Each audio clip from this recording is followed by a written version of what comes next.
Powder pad కూడా లేదండి. ఒక ఒక ఒక సీన్లో ఫుల్ ఎండ, బాగా ట్యాన్ అయిపోయాం ఎండలో షూటింగ్ చేసి చేసి చేసి. శవయాత్ర ఒకటి, తర్వాత ప్రతి సీన్లో ఆల్మోస్ట్ ఎక్కువసేపు మేము ఎండలోనే ఉండాల్సి వస్తుంది.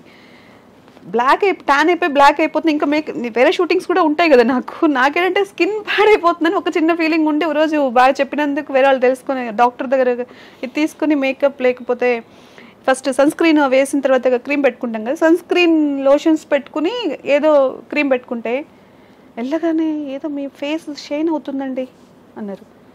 నేను ఏం చేయలేదండి, ఓన్లీ సన్ స్క్రీన్ పెట్టుకున్నాను అంటే లేదు లేదు ఇక అక్కడ చెమటకి సన్ స్క్రీన్ లోషన్ ఇలా గారుతుంది అనమాట. అదే అదే అది కారి అది అలా అది కూడా వద్దు, సన్ స్క్రీన్ లోషన్ కూడా మీరు పెట్టుకోవడానికి హక్కు లేదు ఈ సినిమాలో అన్నారు. Okay sir. అయితే మొత్తానికి అంటే బట్ అంత వర్కౌట్ అయింది కాబట్టి ఇవాళ మీకు అంత గుర్తింపు వచ్చింది ఈ క్యారెక్టర్తో కదా రూపలక్ష్మి గారు.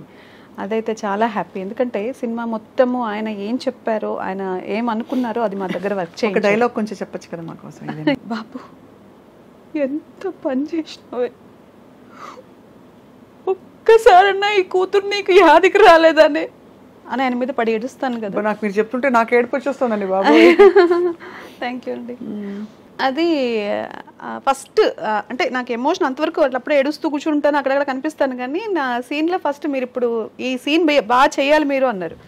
కామెడీ ఏంటంటే ఎక్కడ నాకు కరెక్షన్ చెప్పరు, ఆయన చెప్పేస్తారు, మనం వర్క్ చేసుకుంటూ ఉన్నాం. ఆ సీన్లో ఏమైందంటే డైరెక్షన్ డిపార్ట్మెంట్లో నాగరాజ్ గారు వీళ్ళందరూ ఉంటారనమాట, రైటర్ అయినా వాళ్ళందరూ మాట్లాడుతూ సరదాగా నాతో అప్పటికి కొంచెం ఫ్రెండ్షిప్ అయ్యేసరికి మీరు ఇప్పుడు సూపర్ ఫాస్ట్ ఎక్స్ప్రెస్ లాగా పరిగెత్తుకుంటూ వచ్చి డైలాగ్ చెప్పాలి అన్నారు. అంటే నేను ఎంత ఇన్వాల్వ్మెంట్ అయిపోయానంటే వాళ్ళు ఏం చెప్తా చేయడానికి రెడీగా ఉన్నాను. అక్కడ వర్క్ కార్ దిగి వస్తాం ఆ సీన్లో నేను నిజంగా సూపర్ ఫాస్ట్ ఎక్స్ప్రెస్ లాగా పరిగెత్తుకుంటూ వెళ్ళాను. ఆయన వెళ్ళిపోయాడు, ఇంకెవరు పోవడానికి సిద్ధంగా లేరు, మీరు మామూలుగా అని చెప్పి మళ్ళీ వచ్చి వేణుగారు చెప్పారు. ఆ రోజు చాలా ఫన్ అయిందను, మీరు చాలా పెయిన్తో ఇప్పుడు దిగాలి. అది ఒక్కసారి నాకు కరెక్షన్ చెప్పడం ఆయన. ఇంకెక్కడ కూడా నాకు అది కూడా మనకు వాళ్ళు చెప్పింది చేశాం కానీ ప్రతి సీన్లో అంత కేర్ ముందుగానే చెప్పేవాళ్ళు. ఒకవేళ నేను మళ్ళీ నాకు డౌట్ వచ్చినా ఏం మొహమాటం లేకుండా అడిగేసేదాన్ని. ఓకే అండి, నేను ఇప్పుడు ఇక్కడ ఇంతకు ముందు ఫీల్ ఏం జరిగింది, ఇప్పుడు ఏ సీన్కి వెళ్తున్నాము, అదంతా క్లారిటీగా ఉండేవాళ్ళము. ఆయన కూడా అసలు ఏం విసుక్కోకుండా చాలా క్లారిటీగా ఉండేవాడు. ఇప్పుడు ఎన్ని సినిమాలు అయ్యాయి రూపలక్ష్మి గారు మీకు అంటే ఓవరాల్గా ఆల్మోస్ట్ ఇప్పటికైతే 70 to 80 మధ్యలో. మదర్ క్యారెక్టర్స్ కూడా వేశారు కానీ మీరు ఇంత చిన్నగా ఉన్నారు కదండి. మనకు ఫేస్ అలాగే ఉన్నట్టుందండి, నన్ను అందరూ అలాగే చూడాలనుకుంటున్నా. నాకు అన్ని క్యారెక్టర్స్ చేయాలని ఉంది కానీ అమ్మతనం ఉంది మీ మొహంలో వాస్తవం. కానీ ఎప్పుడు అనిపించలేదా ఒక చిన్న గ్లామరస్ క్యారెక్టర్ వేయాలి? నాకు అన్నీ చేయాలని ఉంటుందండి. ఇప్పుడు ఆర్టిస్ట్ అంటే ఏంటి, నన్ను ఏంటి ఇలాగే చూడాలని నేను ఎందుకు అనుకుంటాను? ఒక మదర్గానే చూడాలి, ఒక సిస్టర్గానే చూడాలి అలా ఏం లేదు. ఏ క్యారెక్టర్ చేసినా చింపేసింది ఆ క్యారెక్టర్ అనేటట్టే అనిపించాలి ఎవరికైనా. నెగిటివ్ చేసినా నన్ను తిట్టుకునేటట్టే ఉన్నా నాకేం బాధలేదు.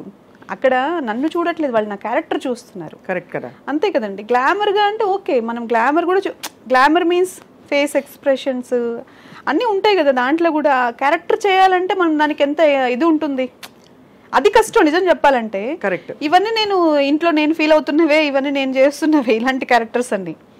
ఇప్పుడు ఏడవడం అంటే నాకు తెలిసి నాకు ఎమోషన్ అనేది నాకు చాలా ఇష్టం. ఒక ప్రేమ, అభిమానాలు, ఆప్యాయతలు అనేటివి నా చిన్నప్పటి నుంచి నేను క్యారీ చేస్తున్న విషయాలు కాబట్టి నేను ఈజీగా చేయగలుగుతానేమో.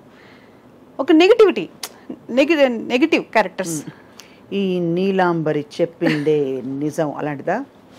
అంటే నెగిటివిటీ విత్ పాజిటివ్ టచ్. అంటే రమ్యకృష్ణ గారు కొంచెం ఏం అందమండి. ఐ థింక్ అసలు నెగిటివ్ క్యారెక్టర్ చేసినా కూడా అంత అందంగా ఎవరు చేయలేరు. సో బహుశా మీకు అలాంటి క్యారెక్టర్స్ చేయాలని ఇష్టమా? ఖచ్చితంగా అన్ని క్యారెక్టర్స్ చేయాలండి. అసలు నాకు ఇన్స్పిరేషన్ ఆవిడ. రమ్యకృష్ణ గారు నాకు చాలా ఇష్టమైన ఆర్టిస్ట్. అందులో ఎన్ని క్యారెక్టర్స్ ఆవిడ పోషించారు అసలు.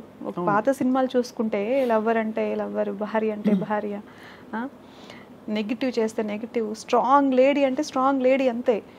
అలాంటి క్యారెక్టర్స్ చేశారు ఆవిడ. మీకు యాక్చువల్లీ వర్సటైల్ ఫేస్ ఉంది. అంటే మీరు అమ్మ క్యారెక్టర్ వేయచ్చు, వదిన క్యారెక్టర్ వేయచ్చు, నెగిటివ్ క్యారెక్టర్ వేయచ్చు, కొంచెం వ్యాంపిష్గా వేయచ్చు, ఇప్పుడు బలగంలో ఇలాంటి ఎమోషనల్ క్యారెక్టర్ లాగా వేయచ్చు. I think you're lucky that way. ఇంకా ముందే వచ్చుంటే రూపలక్ష్మి గారు మీరు బహుశా హీరోయిన్ అయ్యేవారేమో కదా. ఏమండి ఆ బాధ ఉందా? అయ్యయ్యా నేను చిన్నప్పుడు లేదండి, రాలేకపోయాను. ఎందుకు అంత తొందరగా పెళ్లి చేసేసుకున్నారు మీరు? అయిపోయింది టైం అంతే అంటారు. ఇప్పుడు పిల్లలు పెద్దవాళ్ళ? అలాంటిది పిల్లలు పెద్దవాళ్ళు అయ్యారండి. అందుకే చెప్పాను కదా, ఇప్పుడు నేను పర్ఫెక్ట్లీ నా లైఫ్ని నా కోసం నేనేం చేయాలి అని దానికి సిద్ధంగా ఉండి ముందుకెళ్తున్న రోజులు ఇవి. దాంట్లో నాకు ఏదైనా సక్సెస్ వస్తుందంటే ఐఎమ్ వెరీ హ్యాపీ. పిల్లలు ప్రౌడ్గా ఫీల్ అయ్యారా మీ అవార్డు విని? అయ్యో ఏం చాలా. చెప్పారు చెప్పరా? మా అమ్మ యూఎస్లో ఉంది, తనైతే ఏడ్చేసింది. ఇలా వచ్చింది అనగానే నా లైఫ్లో నేను ఈరోజు మిస్ అవుతున్నంత ఎప్పుడు మిస్ అయ్యి ఉండనేమో మమ్మీ అని చాలా ఏడ్చేసింది. చాలా హ్యాపీగా ఫీల్ అయింది. తను ఒక మాట అంది, మేము నీలో ఇంత టాలెంట్ ఉంది, నువ్వు కష్టపడుతూనే ఉన్నావు కదా ఎప్పటి నుంచో, మేమే ఆపేసామేమో చాలాసార్లు నీ ఎదుగుదలని అంది. లేదని చెప్పా. ఎందుకు అంటే వాళ్ళు ఉన్నారు కాబట్టే నాకు ఈ బాధ్యత, వాళ్ళు ఉన్నారు కాబట్టే నాకు ఈ సొసైటీతో ఉన్న అనుబంధం అన్నీ ఇంప్రూవ్ అవుతూనే వచ్చాయి. అవునవును, దానివల్ల వాళ్ళే కారణం. అదే చెప్పాను మా అమ్మాయికి. మా చిన్నమ్మాయి కూడా చాలా హ్యాపీ ఫీల్ అయింది. They very happy. ఇప్పుడు మీరు షూటింగ్స్కి అవి వెళ్ళినప్పుడు మరి మీకు సపోర్ట్ ఎవరైనా ఉంటారా, లేక మీరే చూసుకుంటారా మొత్తం? నాకేం సపోర్ట్ లేదండి, నాకు నేను కాస్ట్యూమ్స్ మీ అంత అంటే షూటింగ్స్లో కాస్ట్యూమ్స్ మేకప్ అవన్నీ వాళ్ళే చూసుకుంటారు, మనదేం లేదు. మనం కంప్లీట్గా వాళ్ళు చెప్పిన టైంకి వెళ్ళిపోవడం, నేను రెడీ కూర్చోవడం నా బాధ్యత, వాళ్ళు పిలిచినప్పుడు వర్క్ చేసి రావడం. కష్టాలు పడ్డారా రూపలక్ష్మి గారు మీరు లైఫ్లో? కష్టాలు ఎవరికి ఉండవండి ప్రపంచంలో. మనం మనిషి పుట్టిన తర్వాత ఎవడి బాధ వాడికి ఉంటుంది, ఎవడి కష్టం వాడికి. అన్నీ ఉన్నవాడికి ప్రాబ్లమ్స్ ఉంటాయి, ఏది లేని మనిషికి ప్రాబ్లం ఉంటుంది. కష్టం అనేది పర్సెప్షన్, ఏ మనిషి లైఫ్ స్టైల్కి తగినట్టు వాళ్ళకి మారిపోతూనే ఉంటుంది పర్సెప్షన్. కాబట్టి కష్టం అనేది నేను పెద్ద ఇప్పుడు సీరియస్ తీసుకోవట్లేదు. అలవాటు పడిపోయారు మొత్తం? అలవాటు లేదు, దాని గురించి అదేం పెద్ద విషయం కాదనిపిస్తుంది ఇప్పుడు. కష్టం ఉంటేనే సుఖం వాల్యూ తెలుస్తుంది, అంతే కదండి. కష్టం లేకుండా నువ్వు బాగా నడిస్తే కూర్చున్నప్పుడు రిలాక్సింగ్గా అనిపిస్తుంది. అవును, కరెక్ట్ కదా. ఎప్పుడు కూర్చునే ఉంటే నడిచిన వాళ్ళ అనుభవం ఎలా ఉందో ఎలా తెలుస్తుంది? ఇండస్ట్రీకి వచ్చిన కొత్తలో ఇబ్బంది పడ్డారా ఎప్పుడైనా?